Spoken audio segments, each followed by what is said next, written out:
It was already late when I decided to leave. I don't know why I even chose to walk through the woods. Maybe it was because I didn't want to bother anyone for a ride, or maybe I just liked the feeling of being out there alone with nothing but the dark night around me. I'd done it before countless times, walking through the forest near my friend's house to get home. It wasn't that far, a good 15-minute walk if you took the path through the woods, but it felt like a lifetime at night. It was around 11:30 p.m. when I left Madison and Ashley's place. We'd been hanging out, drinking wine and laughing at old YouTube videos like we always did when we wanted to kill time. They both insisted I crash at their place since it was so late, but I wasn't drunk, and honestly, I just wanted to get home. I've always been that way. Independent. I figured, why not? I stepped outside into the crisp night air, feeling the cool bite of the wind against my skin. The streetlights didn't reach far into the woods, and I could already see the dense trees looming in front of me, the dark path stretching out between them. The sky above was clear, full of stars, but I wasn't focused on the sky. My eyes were fixed on the dark forest ahead. The first few steps were uneventful.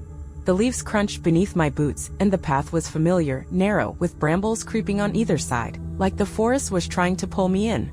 The only light came from my phone's flashlight, barely making a dent in the thick blackness around me. My breath was visible in the cool air, and I pulled my jacket tighter, trying to shake off the weird feeling crawling up my spine. I've walked this path 100 times. It's not like I've never been out here at night. I know the route well enough, the dips in the ground, the occasional rock that trips you up if you're not paying attention. But for some reason tonight it felt different. It started with the silence. The usual sounds of the forest, the chirping of crickets, the rustling of small animals in the underbrush were gone. It was as if the whole forest had frozen, holding its breath, waiting for something. I paused for a moment, trying to shake off the feeling that someone or something was watching me. The wind picked up, just a little. But even that felt wrong. It wasn't the normal rustling of leaves. It was more like a low whisper, just on the edge of hearing. I turned my head quickly, my flashlight beam cutting through the trees, but there was nothing. Just dark shadows. That's when I heard it. At first, it was just a rustle, like something shifting through the brush. I paused, holding my breath, and listened. A second later, the noise came again, a little louder this time. It wasn't just the wind. It was something moving in the bushes. I turned my flashlight toward the sound, my heart pounding now. The beam flickered slightly as I moved it over the undergrowth. There, just beyond the edge of the path, I saw movement. It was quick, something small, darting between the thick branches. My first instinct was to tell myself it was a deer. Or maybe a rabbit. Something harmless. I tried to shake off the knot in my stomach and kept walking. But then, just as I was about to pass the bushes, I saw it again. This time it wasn't hiding. It crawled out from the bushes, slowly at first, its body low to the ground, like it didn't want to be seen. My flashlight caught it just as it stepped into the clearing, and I nearly froze in place. It was small. About the size of a dog, but it didn't move like one. Its body was wrong, too thin, too stretched. Its skin was pale, sickly-looking, stretched so tight over its bones that you could see the outlines of the ribs and the jagged angles of its spine. There was no fur, just this weird, raw, almost translucent skin that seemed to shimmer in the dim light. But the worst part? The neck. It was long, unnaturally long. It twisted and jerked like it didn't quite know what to do with itself. The head was huge compared to its body, and its eyes were wide, too wide, almost bulging, and they glowed faintly in the light. It looked up at me, and for a moment, everything seemed to go still. And then it made a sound. At first, I thought it was just some strange, raspy cough. But no. It was worse than that. A shrill, high-pitched wail that made the hair on the back of my neck stand up. It was a sound that didn't belong to any animal I knew, a sound that felt wrong, deep in my bones. Like it was screaming through my mind, not my ears. I couldn't think. I couldn't breathe. I turned instinctively and ran. The woods blurred around me as I pushed forward, my breath coming in ragged gasps. My feet tangled in the rough roots and rocks, but I didn't stop. I had to get away. The sound of something scraping the ground like nails against stone was close behind me. Too close. I could hear its shrill voice again, echoing through the trees as it followed too fast. I wasn't going to outrun it on foot. I spotted a small cluster of bushes just ahead and dove into them without thinking, my heart pounding so hard in my chest it felt like it would burst. My hands scraped against the ground as I crawled through the leaves, trying to make myself as small as possible. My flashlight had fallen, but the moonlight was enough to make out the shapes around me. For a moment, everything was silent. I held my breath, straining my ears. My eyes were wide, darting around the darkness. Was it still out there? I could hear my own heartbeat in my ears. My palms were slick with sweat. I didn't dare make a sound. Then, the noise. That same scraping sound. Closer this time. It was dragging something behind it, something heavy. I dared a glance from behind the bushes, my pulse racing. There at the edge of the clearing was the thing.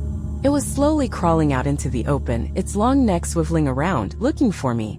Its eyes locked onto the spot where I'd hidden, and for a moment, I thought it saw me. I didn't know how much time passed. It felt like hours.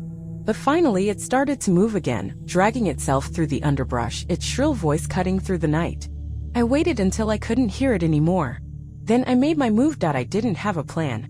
I didn't even know if running or hiding was the best option, but I wasn't about to just sit there and wait for it to come back. My heart still pounded in my chest like a drum, and I had to remind myself to keep breathing. In and out. Slowly. I wiped the sweat from my palms onto my jeans, trying to steady myself. I waited for what felt like forever, listening to the night around me. The rustling of leaves, the occasional snap of a twig from far off, it felt like the world was holding its breath. The creature's shrill voice had faded, but the echo of it still lingered in my mind. My stomach twisted with dread. I glanced around the bushes, the dense foliage offering little protection, but it was the best I had. My flashlight was still on the ground, somewhere far behind me, but the moon was high enough now to shed some dim light through the gaps in the branches. I couldn't risk making noise by crawling back to get it, so I had to rely on the pale light filtering through the trees. Everything felt like it was moving too slowly. My body was trembling from fear, but I forced myself to remain still, trying not to make even the smallest sound. My eyes kept darting between the shadows, looking for movement, praying I wouldn't hear that screech again. Then something caught my eye.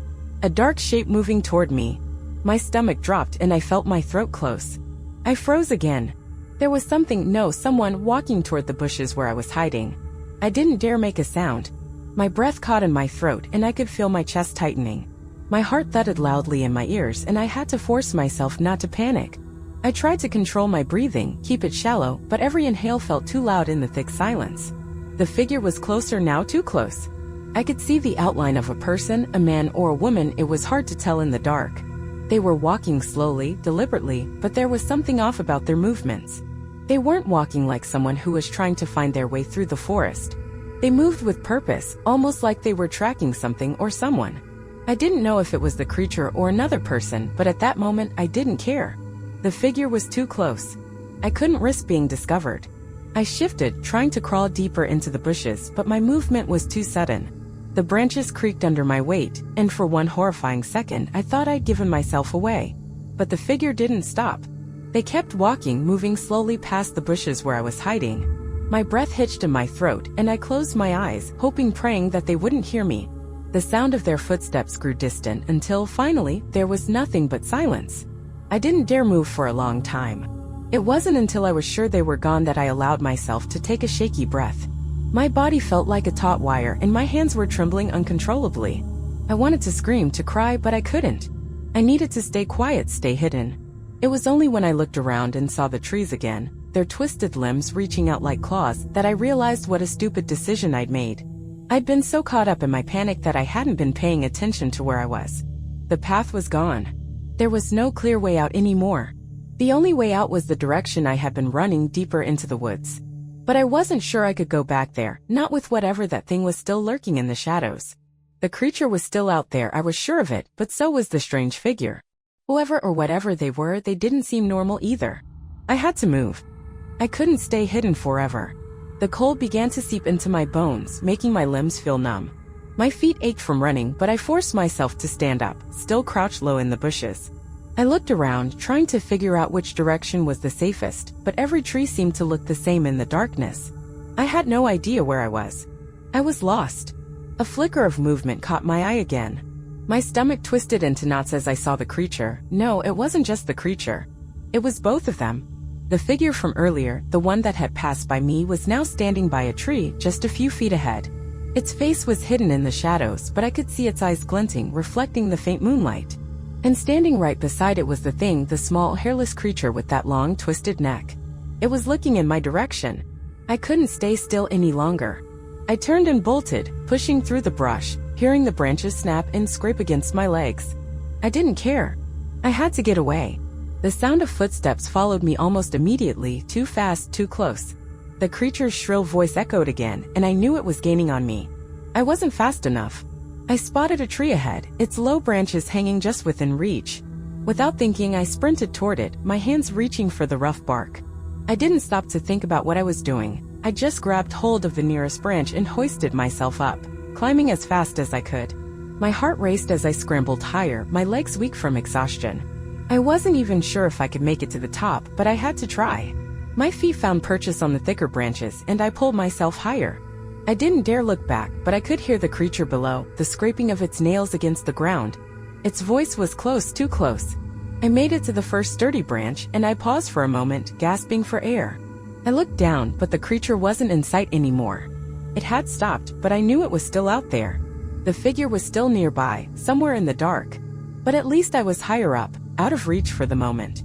I tried to slow my breathing. I needed to think.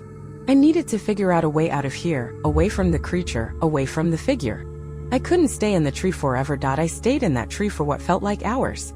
My body ached from the awkward position I was curled in, my muscles sore from climbing, but I couldn't move. I couldn't risk making any noise. Every small sound in the forest sent my nerves into overdrive. My heart was still thumping hard in my chest, echoing in my ears, and I could taste the cold sweat on my lips. I wasn't sure if it was the fear or the cold, but I was shivering uncontrollably. I peered down through the branches, trying to keep my breathing as quiet as possible. The creature was still somewhere below me, somewhere in the shadows, but I couldn't see it. The woods around me were deathly still now, too still. That's when I heard it. A sharp scrape of nails against bark, close, too close. My breath caught in my throat. The creature had come closer. I dared not move. I gripped the branch beneath me, my knuckles white, trying to keep myself from slipping. If I made one wrong move, I would fall.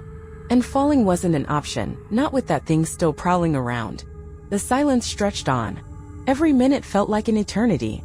I shifted my weight slowly, just enough to peer over the edge of the branch again. My flashlight was far below me now, but there was enough moonlight to make out the shapes in the darkness. I could just barely make out the figure again. It was standing in the clearing, almost motionless. But this time I saw it more clearly.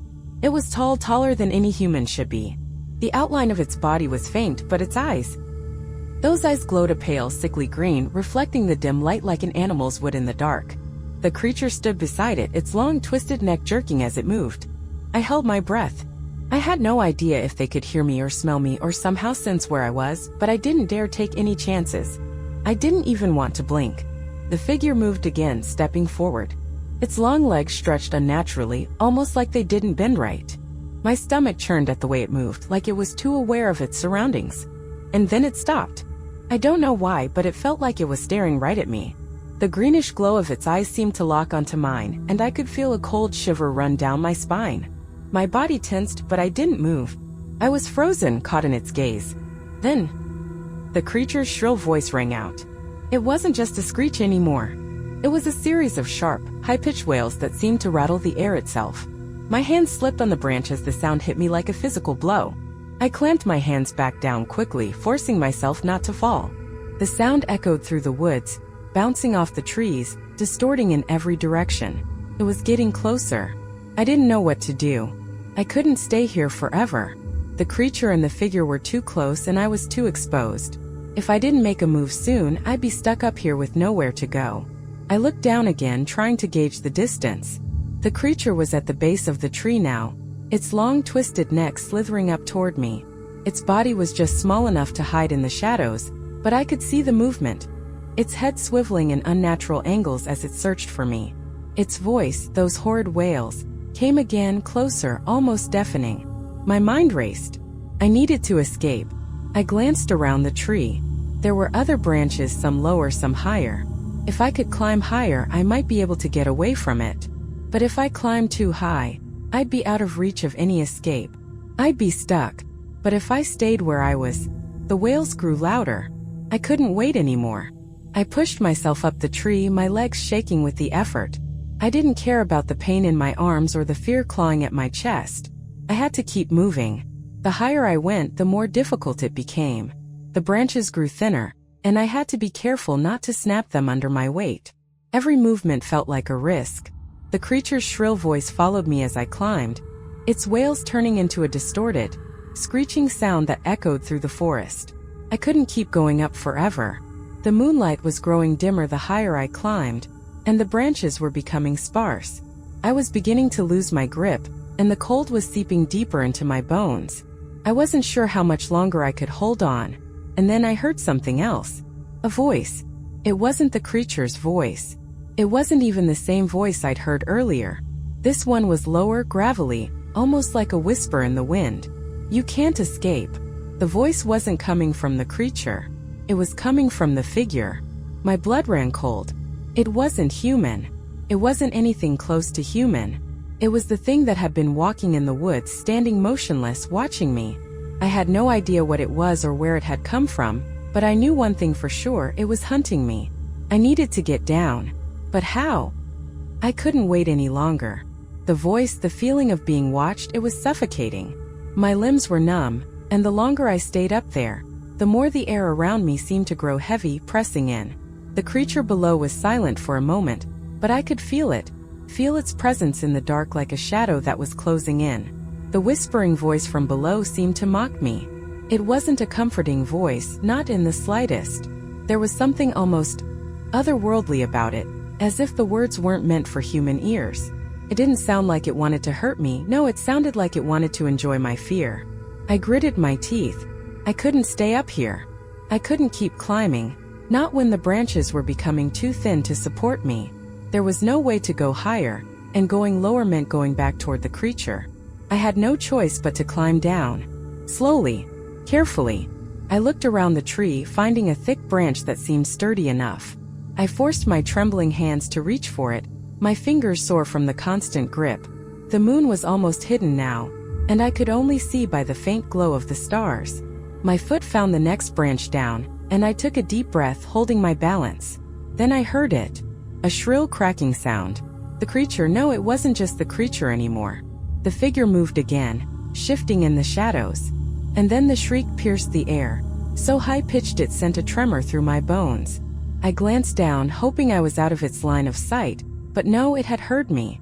The creature's head jerked toward the sound, its grotesque, elongated neck swiveling like it was made of rubber, its mouth opening wide, revealing rows of jagged, pointed teeth. I lost my balance. For a moment I thought I was going to fall, but I managed to catch myself just in time, my hands gripping the rough bark of the tree. I felt my heart racing, my pulse roaring in my ears, and I knew that if I didn't get down soon I wouldn't get out. The creature's wail came again, shriller this time, almost as if it was laughing. And then I saw it, the reflection of those eerie eyes, glowing faintly in the dark. It was coming for me. I didn't have time to think. I threw myself down, grabbing onto a lower branch, my body jerking with the force of my movement. I had to keep moving, had to stay ahead. But with every branch I moved down, the creature's wails grew louder. I felt its presence, felt its hunger closing in. And then just as I reached for another branch, my foot slipped. I cried out, my body flailing toward the ground, but I managed to grab onto something, anything. It was too late. I landed hard, the air knocked from my lungs. My legs buckled beneath me, and I fell to the forest floor with a heavy thud.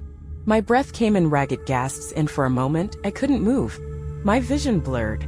But the sound of the creature's footsteps, too quick, too close, jolted me back into reality. I had to move. I had to get up. I scrambled to my feet, panic taking over. My body screamed in protest, but I didn't care. I couldn't stop now. The thing was too close. I darted into the underbrush, pushing through the thick foliage, the branches tearing at my clothes. My chest burned with every breath, and my legs felt like they might give out. But I kept going. The creature's shriek sounded like a knife slicing through the night air, and it was right behind me. I could hear it. It was chasing me. I had no plan, no destination, only the primal urge to escape. The moonlight barely illuminated the path ahead, and the trees around me seemed to shift with every step. It was like the forest itself was trying to confuse me, closing in on every side. I could feel the weight of the darkness pressing in on me, making it harder to breathe. I glanced behind me for a split second, big mistake. I saw it. The creature, with its twisted neck and sickeningly long arms, was gaining on me. It was faster than anything should be, moving in a way that wasn't natural, its head swiveling like a snake's, following my every move. The air around me grew colder.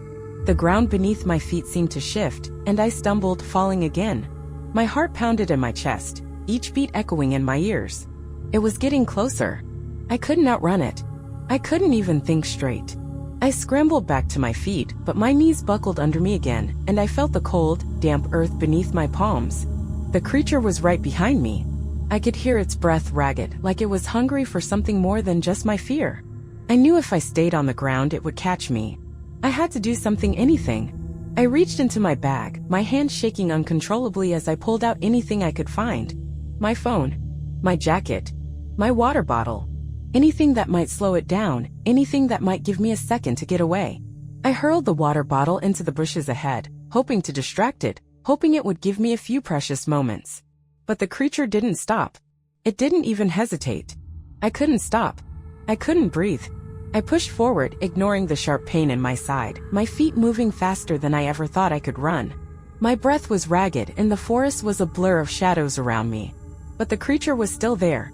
It wasn't giving up. My lungs were burning and my legs felt like they were made of lead. Every step felt like it might be my last, but I kept running. The creature wasn't far behind, it never was. The forest, once so familiar, now felt like a maze, an endless labyrinth of trees and shadows, twisting and shifting in ways that didn't make sense. I was disoriented, exhausted, but I couldn't stop.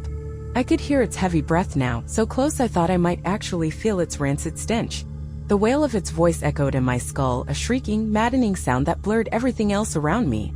The ground was uneven, the brush thick, but I pushed through, my heart pounding so loud I couldn't hear anything else but the sound of my own panic. The air was cold, biting, and every breath I took felt like it might be my last. The trees seemed to close in, and I had the distinct feeling that they were watching me, bending inward, trapping me in their gnarled branches. But then, I saw it. A break in the trees ahead. A faint light, maybe the distant glow of the town. I didn't know for sure, but it was my only chance. With everything I had left, I sprinted toward it, dodging branches and rocks. I didn't dare look back anymore. I couldn't afford it. I just had to make it. But then the ground beneath me shifted. My foot landed awkwardly and I felt myself pitching forward. I didn't have time to brace myself. The next thing I knew, I was tumbling head over heels, rolling across the uneven earth. My body slammed into something hard, something jagged. I cried out in pain, but there was no time to feel it. I forced myself to my hands and knees, gasping for air. My vision swam, but I managed to push myself up again. But there was no more running. I had fallen into a small hollow, a shallow dip in the ground surrounded by thick bramble. The branches of the surrounding trees were close, too close, and I couldn't get any footing. The clearing I'd seen before was a lie. I was trapped. I couldn't see it, but I felt the presence right behind me. The creature's wail came again, closer this time. It was no longer a scream. It was more like laughter. A dry, cracking, bone-chilling sound that made my stomach twist. I turned slowly, not wanting to face it, but I had no choice. There it was. The creature. It was standing at the edge of the dip, its grotesque body outlined in the moonlight. Its twisted neck shot out, slithering like a snake, its sharp, uneven teeth gleaming. Its eyes glowed with that sickly green light again, and its head was tilted to the side in an almost curious manner. Like it was watching me, waiting to see what I would do next. I couldn't breathe. It was so close. The hairs on the back of my neck stood on end, and I could feel the sweat cold against my skin, despite the chill in the air. My whole body was trembling, my hands shaking so badly I couldn't even hold onto the few small rocks I'd picked up. Then it did something that made my blood run cold. It opened its mouth. The shrill sound that came out wasn't a screech or a shriek. It was something worse. A soft, whispering voice. Come closer. It wasn't a command. It was an invitation. A promise. I couldn't even process the words. All I could do was stare at it. I couldn't move. I couldn't speak. It was as if my body had shut down entirely. The creature was right there, so close I could almost feel its breath, smell the rot in its teeth. I had no plan. I had no backup. My mind was scrambling, but nothing made sense. I knew it was toying with me. It didn't need to catch me. It already had me. But then I remembered something. The rocks. I had to fight back. I wasn't going to die here, not like this. I grabbed the first rock I could reach, something heavy and sharp, and I hurled it toward the creature. It hit it in the chest with a dull thud, and I felt a flicker of hope. Maybe this would work. Maybe I could get away. But no. The creature didn't flinch. It didn't even react. It just tilted its head again, like it was amused. And then in one horrifying, fluid motion it lunged forward. Its long arms shot out, the fingers extending like claws. My heart skipped a beat, and I could feel it closing in, the air thickening, suffocating. I didn't think. I didn't have time to think.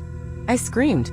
It was a desperate, frantic scream, one that seemed to echo in the hollow, bouncing off the trees. I kicked, I scrambled, trying to get away. I reached for the nearest thing I could grab, anything.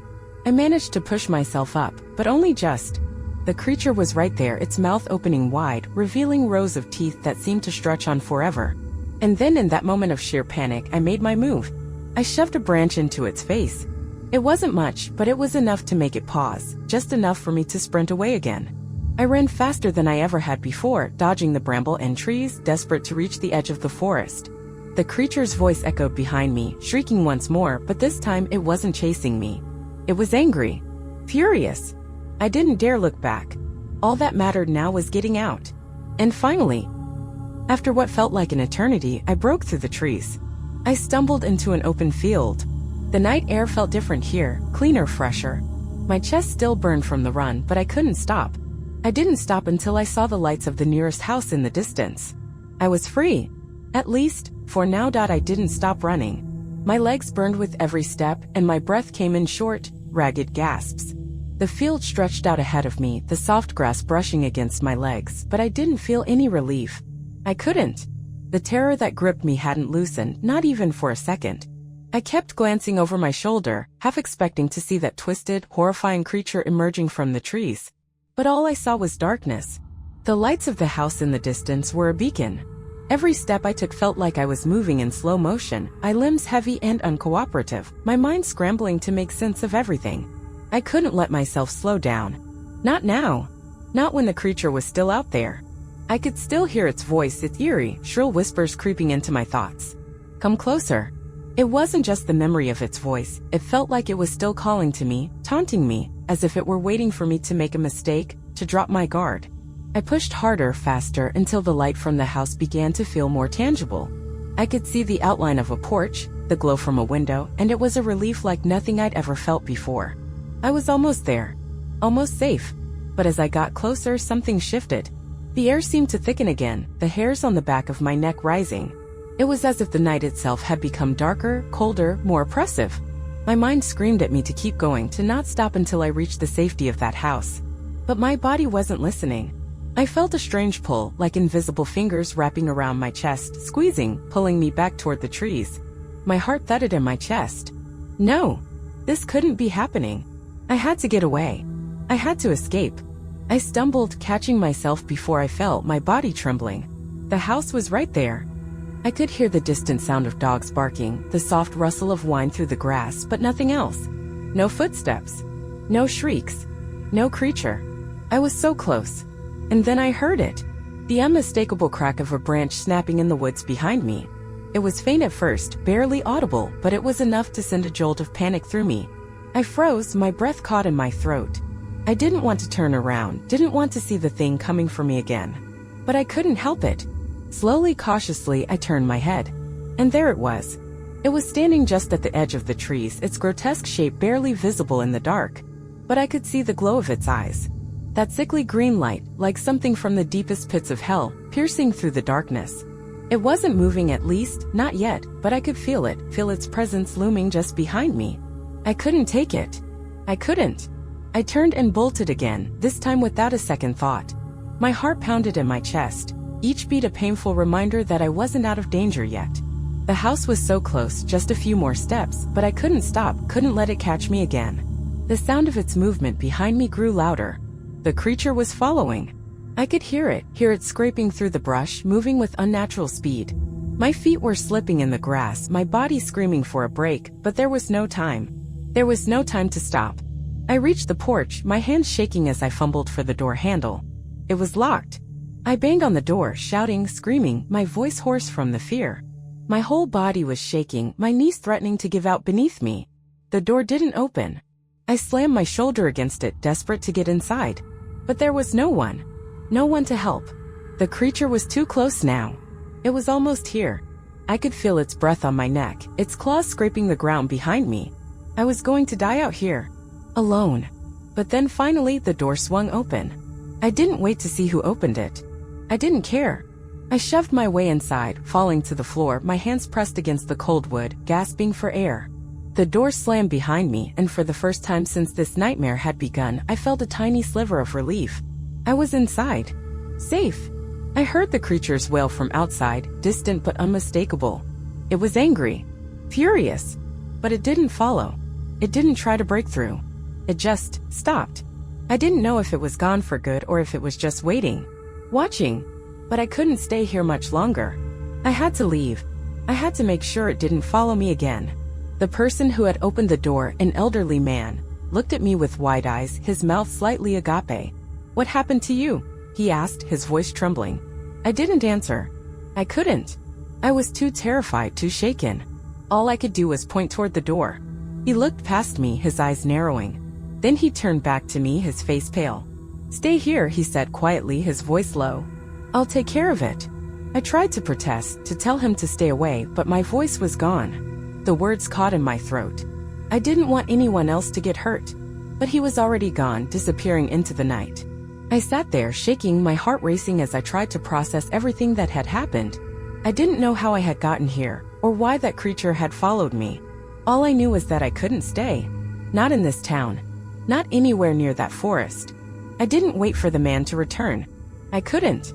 I grabbed my things and left through the back door, running as fast as I could, not looking back. I don't know what happened to that creature. I don't know if it was ever truly gone. But I do know this. I'll never set foot in those woods again. And I'll never forget the way those eyes glowed in the dark.